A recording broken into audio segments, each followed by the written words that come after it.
The Citadelle Des Morts gameplay trailer is finally releasing tomorrow at last. Treyarch have announced it, but unfortunately they haven't given us a specific time. Maybe as I'm editing this they will. But regardless, I'll be sure to do a full breakdown tomorrow when we get it. And you see it actually blows up the main door. So I'm wondering if this is actually part of the Pack-a-Punch quest. This is something you have to do in order to progress with the map, assuming it will guide you through this process. The marketing cycle for Citadel has been really weird, to be honest, because they started really early, posting teasers on the weekend of all things, and then obviously during Thanksgiving they went very silent. And to be honest, I was expecting the gameplay trailer to be much earlier. I think it's been a very unconventional marketing schedule this time around. It definitely makes it a bit difficult to cover on YouTube, not knowing really how things are going to go down, and it's been a bit of a struggle trying to predict their schedule. But nevertheless, they did also release a Call of Duty blog in which they discussed a lot of stuff and gave us a ton of new zombies information regarding Citadelle Des Morts and some other stuff, and I kind of just want to give a bit of constructive criticism regarding the podcast here. I really do understand the point of why the developers have started this podcast, as I think they're trying to bridge that gap between the developer and the fans, and they're trying to humanize the developers more so we can kind of understand them and their personalities. However, at the same time, I think it becomes a massive struggle in terms of conveying information, because it's a massive thing and people don't really have the time to get all of that information from the podcast, and it sort of feels like a messy way to give breaking information. And I think most people kind of just get the information, whether it be from videos like this one or from summaries on Twitter, as opposed to watching the podcast. I think that the podcasts are a very important thing. I think they are very much needed, especially for zombies fans, similar to how we used to get the Jason Blundell interviews back in the day. We really need to be hearing from the developers more, but I don't think that these podcasts should be used for breaking information. The blogs are the best way to go about this, and there's tons of information that was conveyed here that would have been much better suited for a blog. Now, I'm sure we'll get a blog tomorrow alongside the Citadelle Des Morts gameplay trailer, but like I say, there should be a blog alongside the podcast in this case. And I also do feel like the problem with these podcasts is they feel way too pre-prepared and kind of corporate, in the sense that it's clear that these questions are obviously approved by many different levels beforehand. And I think this is in contrast to the Jason Blundell interviews back in the day, where they were very much off the cuff and the YouTubers got to pick their own questions, and we got to have more of a deep cut and an insight into their minds that I don't think we are receiving from these podcasts. But this is just my own personal opinion, but it does seem to be the sentiment that I'm seeing in the community, and the podcasts themselves don't seem to be getting that many views either. So like I say, I think people are just getting the information from Twitter summaries. I think that these podcasts are vital though, but they should be used for getting YouTubers on board, like they had Dalek interview Kevin Drew. However, they should allow the YouTubers to give more open questions and give more deep cut questions as well. I understand, maybe they may answer something they shouldn't, but they can always cut that out in post. But yeah, I'm kind of rambling a bit about this now, but let me know your thoughts on the podcast in the comments below. Do you agree? Do you think they're kind of just a bit of a messy way to convey information? Because that's personally how I feel. I do really like though that this one has actually given us a lot of information, because the last one they did kind of just gave us grassroots information, not really too much, whereas this one's actually given us some very juicy stuff. But speaking of the very juicy information, I now want to jump into everything that we've learned from this podcast itself, and I want to give a big thank you to Magwan Network on Twitter for summarizing the entire podcast, because like I said at the start, most people just want a summary of what is actually said, and I think people don't really have the time in their busy lives to listen to this full thing, or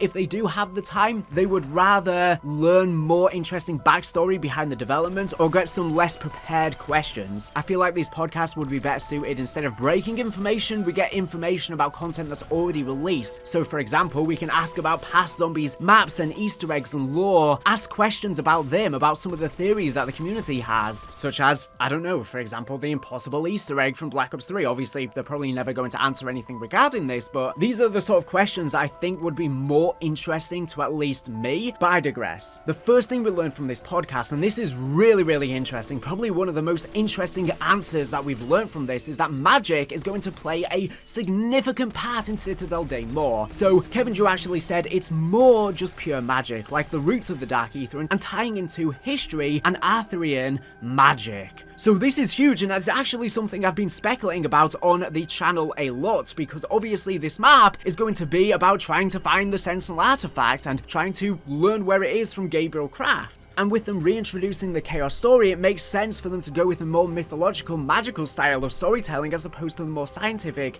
style that they've been doing with the Dark Aether story so far, apart from Vanguard Zombies. zombies. So we're going to be learning, it seems, more about the history of the Dark Aether, and the map is going to take heavy inspiration from Arthurian mythology, which I posted a whole video speculating about. Maybe the swords, which are going to be the wonder weapons from the map, could be based on Excalibur, and a load of other speculation regarding Avalon and how things may be tying in with Merlin. I will leave a link to that video in the description, because it seems like many of my theories may actually be correct now. Now, I don't know to what extent, obviously, so I'm sure there are some things that are completely off the ball because I made some wild leaps there, but it's going to be interesting to watch back on that video once Citadelle Des Morts releases and seeing how much is right. And I would definitely recommend, after you are done watching that video, to watch that video, because we go very in depth as to how Arthurian magic may be tying into Citadelle Des Morts. And with magic now being a much more prevalent part, it has me really excited for the Easter egg, because there might be rituals and trials and different things that we have to do. The other thing they said is Crafter's direct ties to the Sentinel artifact, which is why we are looking for him. I guess we already knew this though, so that's not really teaching us anything new, but obviously he's been held captive by Ravenov, who's been giving him beatings, but Craft somehow is still alive, probably from the power of Prima Materia giving him extended life, and I wonder if maybe that might have corrupted him in some way.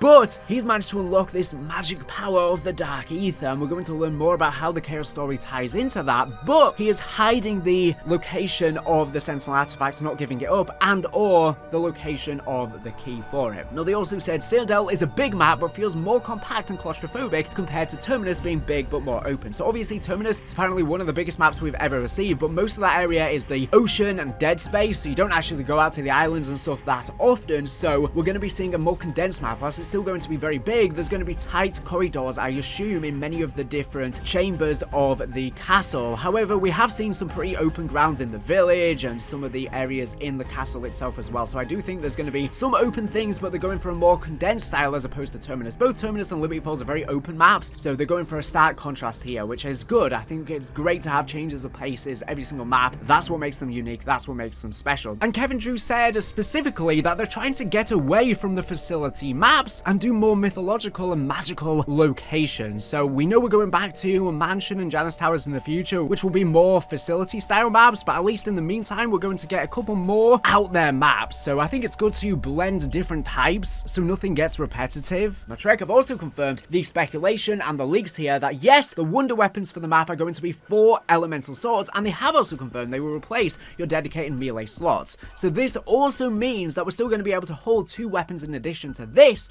so we'll essentially kind of have mule kick with this, but I wonder how they're going to balance the swords, considering they're not going to take up a weapon slot here, and of course this is going to be great combined with melee macchiato. But I'm really excited to actually learn what the elements for the swords are, and maybe there's a base version which could be Excalibur's sword that we wield and we have to retrieve from a hilt, and then maybe there's different 4 upgrades for it that we have to do via some magical process similar to on the Eisendrache. Now, the tavern and the stables are locations that you can go in the village of Citadelle Des Morts as well. Not really any crazy information there. Now, they have also confirmed that Tesla Storm is going to be the new field upgrade coming, and it will be releasing on December 5th, which is obviously a few days time when the Citadel is releasing. So we were kind of unsure from the blog before if all of the new content will be releasing alongside the map or some maybe later, but it seems like yes, that is releasing the same. I'm not sure about everything else though. Now, Tesla Storm will work just like how it did before, where it will give you a lightning Tesla coil and shocks and damages zombies. You can connect it to other people as well, but obviously now with augments it's going to have different abilities upon upgrading. Now, the new ammo mod that's going to be releasing is called Light Rend, and this was actually found in the files a while ago, so I'm glad that we're finally getting a new ammo mod because it has been a while and we definitely need one, and I can't wait to try this out. And this was found in the files not by the same name but something similar to do with the light, and it apparently will drop healing aura orbs that you're able to pick up to sort of give you a bit of a health boost, which will be very useful in last second instances. So yeah, this ammo mod is all going to be about healing and defense. Killing zombies spawns these health orbs that go into you only when you are low on health, so you're not going to be able to do this all of the time. I'm also wondering if these orbs can go to other players if you're in a multiplayer game, or if they're specific to you, the player, or if they can go to anyone or anyone with the perk. There's going to be an augment as well that makes orbs hurt damage if they run through it, so very interesting. I assume the blog might give us the information on what the augments are going to be for all of these new things that they are adding. They've also confirmed what the new perk is going to be, which is going to be Vulture Aid. I'm so excited about this. This is actually what I thought was going to be the perk on the map because various different ones have been found in the files of the game. Now, we don't know how it's going to work though. The last time we saw it was obviously on Buried and we haven't seen it since, and it's very fitting with Citadelle Des Morts having a village section, not just the church. The village seems to be the spawn, then we venture up to the hill where the castle castle actually is. But what is Vulture Aid going to do? Because many other perks have been found in the files, and I think they're going to be later DLC perks such as Double Tap. There's even been Death Perception and some other things there. And I'm wondering if maybe Death Perception is going to be a later DLC perk, but maybe they've split up the abilities of Vulture Aid and Death Perception, because Death Perception and Vulture Aid would both allow you to see items through walls, etc. So maybe now they're going to have Vulture Aid's abilities just regarding the actual Vulture aspect, being able to get ammo drops from zombies and being able to get point drops from zombies, increased point drops, increased salvage drops, and also having the meat sting zombies that you can hide in and be invisible from the zombies for short durations. And maybe they're going to save the actual visibility effects to Death Perception where it makes more sense. That is assuming Death Perception may come as a perk later on. Obviously we don't know. This is stuff from the files of the game. Vulture Aid's abilities are confirmed to allow normal zombies to drop ammunition, as well as all zombies to drop more salvage. So this is great. Obviously right now we just get ammo from special zombies or elites or whatever. So this is going to really help, I think, the ammo problem in the game, because ammo is a bit short, and this is also going to help with progression with salvage. So I really do think they're going to be saving the visibility effects for Death Perception if it does release later on, considering they've not announced it here. But I'm really interested to learn what the different augments are going to be for Vulture Aid. I assume there'll be one that'll give you even better salvage drops, even better ammo drops, but maybe as well the meat stink one will be now an augment instead of a base ability of the perk. As well as apparently Vulture Aid's machine has a brand new skin. It will be a massive vulture that can take out zombies with its beak when you buy the perk. So will it only kill zombies when you buy the perk and it's a one-time thing? Because honestly it sounds cool if that could just do it forever. I do like Vulture Aid's initial design, and they've reskinned the Vulture Aid perk because obviously now all perks have come back from the Dark Aether. They've given them all a bit of a reskin there, but I'm wondering if it's going to be the same kind of design with a vulture on top, and I'm really excited to see that. But I wonder if there's an Easter egg or something like that to actually keep the vulture as a permanent trap or something like that, or maybe it can just activate every now and again. I'm sure there's got to be something to do with that, because for them to design a whole vulture that attacks the zombies and just have it as a limited thing seems like a bit of overkill, even though it's a very cool aesthetic. Now regarding a Gobblegum coming, Power Keg is going to be coming, which will just spawn in a full power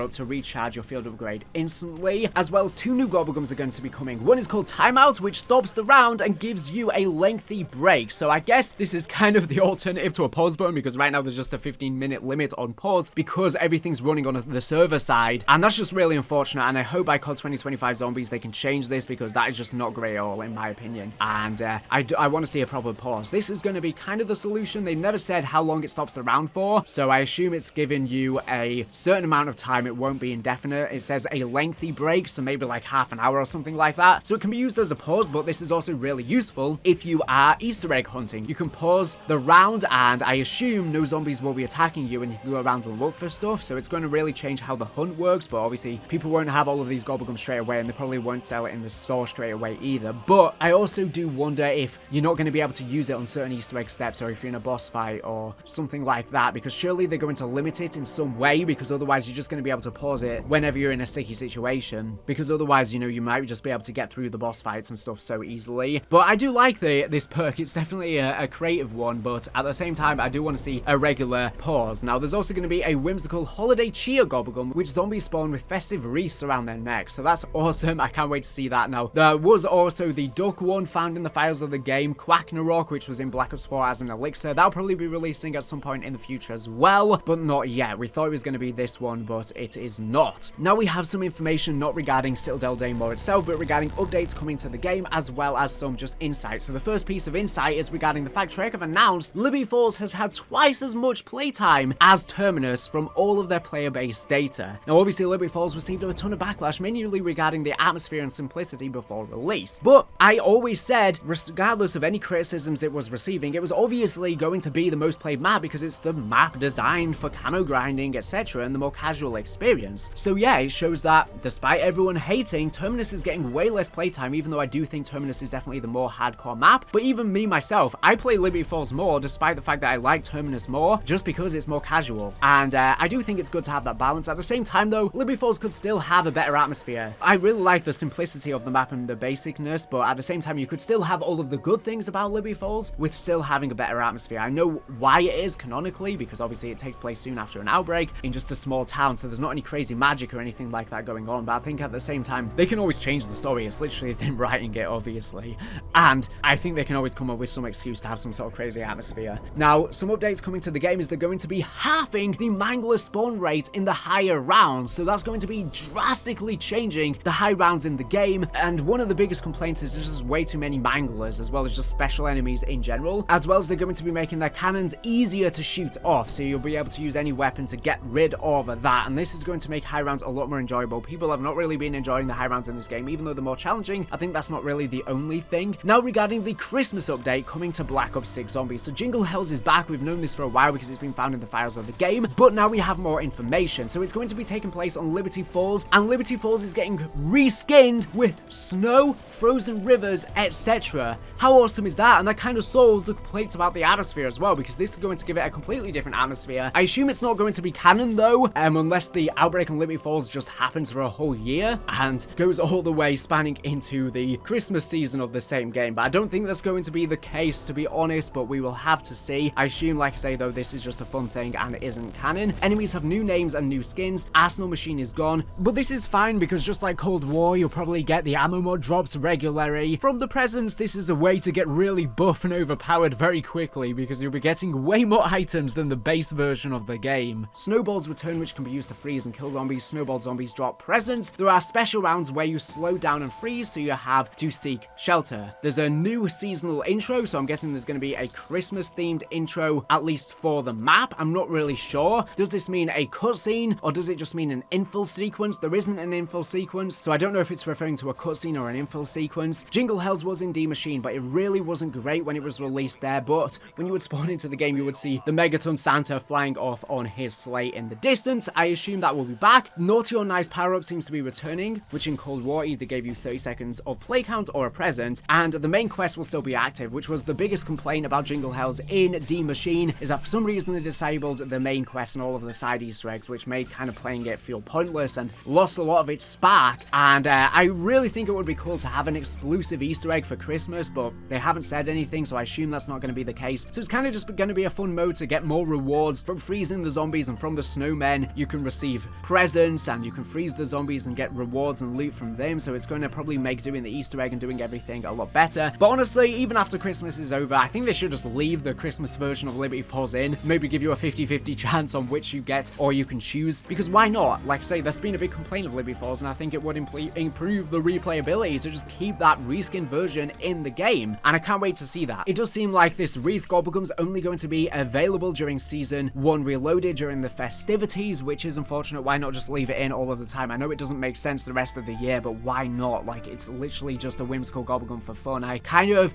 don't like these limited time things, even if they are festive. Why not just leave it in? Who cares? It's not going to diminish the game in any way. I mean, you have crazy skins running around. How would this change anything? Speaking of, Maya is going to be getting a new Christmas-themed ugly sweat skin. Quite a pixely image, but that's really cool. Now, additionally, Manglers are going to be capped at around 100, so I think this means their health, as well as how many are on the map, will not keep on increasing past round 100. They're also going to be changing the special enemy rounds for the vermin, spiders, and I guess maybe the parasites as well on Terminus to now be much shorter. They've not specified by how much, but this is going to be an update coming as well. Now, we don't know if Citadelle is getting a new enemy type on the special rounds. We think maybe Hellhounds might be returning. They've been found in the files of the game, but regardless of whether they're returning or there's a new enemy type, I assume they're going to be shorter on there as well. Finally, we have a brand new teaser image of the new enemy type, which is going to be on the map, called the Dopplghast, and I assume this is going to be the new thing replacing the Amalgam. It looks very similar to the Amalgam. It's a merged thing of all of the different zombies, and this is the ghoul that was appearing on the marketing merch before Black Ops 6 even released. We thought it was going to be this enemy type, and yes, that's what it is, but I don't think this is going to be the special enemy appearing on the special rounds. This is going to be, you know, something in general, and it looks very similar to the Black Cell skin with Ghost and all of the other Task Force 141 members merged together for Season 6. I also do wonder how this is going to function differently to an Amalgam or to the Mimic, because it has long tentacles, so it looks like it can wrap you in just like they can. So I'm hoping it's not just a reskin version of them and it's actually a unique enemy. So I don't know how differently it's going to function, but hopefully we see and get it announced tomorrow in the gameplay trailer. But the thing is, Treyarch says the Dopplghast hungers, which implies it is going to try and eat you. So again, it kind of implies it might be similar in the sense it can pull you in like the Mimic or the Amalgam. So we definitely need to get some new enemy types here. And there does appear to be some symbols or sigils around this enemy type, so I'm sure that's probably relating to the Chaos magic. And it does seem to be an Alchemy symbol, so just even more evidence as to how the Chaos story is going to connect. And seems to be the timer one, so I'm wondering if this boss has something to do with time. I believe this hourglass symbol was even in Vanguard Zombies and some of these other alchemy symbols, but I can't remember exactly. And maybe alchemy is to do with the quest for the elemental wonder weapons. Maybe there's even a specific drop that you have to get from this enemy. Maybe there's different symbols around the map you have to collect or something like that. And these symbols were in Modern Warfare Zombies as well for the teleport runes. And the fact it has the same runes from Modern Warfare Zombies' teleporters definitely suggests that maybe this will sort of zip around and teleport around, kind of similar to the enemy type that was in Exo Zombies Descent. And since it is called a doppelganger, I wonder if it will split apart into many different zombies, or if it can teleport, or if it can create clones of itself, and you don't know which one is the real one. Maybe it'll even split apart, but only one of them is the real zombie or something like that. And on the left does appear to be a wing, so I'm wondering if the Parasites will be back on this map. Maybe they'll even spawn from this new enemy, or I wonder if it could even be a wing of a dragon or something like that, because we did see dragon graffiti in one of the teasers last week as well. But let me know your thoughts on all of this in the comment section below. Lots of information here, but like I say, it's not really that great that it's been announced in a podcast format, in my opinion. That's just my opinion. I would prefer other styles, and hopefully this information has been a better way to convey this information to you instead of watching it. And of course, I've given my opinions along the way. But without further ado, thank you for watching the video. Make sure to subscribe if you're not for the latest and greatest Call of Duty news and information. So anyways, thank you for watching, and bye.